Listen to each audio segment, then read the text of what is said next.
మనల్ని తిడుతూ ఉంటారు చూసారా, మనల్ని అవమానిస్తూ ఉంటారు చూసారా, మన మీద నిందలు వేస్తూ ఉంటారు చూసారా, వాళ్ళు చేసేటటువంటి పెద్ద మేలు గురించి తెలిస్తే మీరు చాలా ఆశ్చర్యపోతారండి, చాలా హ్యాపీగా ఫీల్ అవుతారు. ఏంటో చెప్పనా, మనం చేసేటటువంటి పుణ్యాలు ఇవన్నీ కూడా ఎవరు స్వీకరిస్తారండి? మీరేం చెప్తారు? మన పిల్లలకు దక్కుతాయి, లేదా మన భర్త భార్యకు దక్కుతాయి అంటారు. కానీ అది నిజం కాదండి.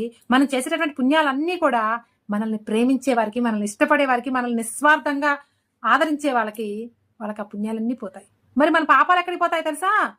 మనల్ని తిట్టే వారికి, మనం తెలుసో తెలియక చేసినటువంటి పాపాల లిస్టు మొత్తం కూడా మనం తిట్టే వాళ్ళకి వెళ్ళిపోతుందంట. మీకు ఇప్పుడు 2 ఆస్తులు ఉంటాయండి, ఒకటి అప్పు, ఒకటి ఆస్తి ఉంటుంది. ఇప్పుడు మీ ఆస్తిని పంచుకోవడానికి ఎంతమంది అయినా వస్తూ ఉంటారా లేదా? లేదా మీరు ఆస్తి ఇవ్వకపోయినా కొట్లాడైనా సరే, అవతల వాళ్ళు కోర్టుకు వెళ్ళైనా సరే లాక్కుంటారు. మరి మీ అప్పుని తీర్చమంటే ఎవరైనా ముందుకు వస్తారా? రారు కదా. అలాగనే మన పుణ్యాలు తీసుకోవడానికి ఎంతమంది అయినా వస్తారు, కానీ మన పాపాలు తీసుకోవడానికి వచ్చేది ఎవరో తెలుసా? మనల్ని తిట్టేవారేనండి. మన పాపాలను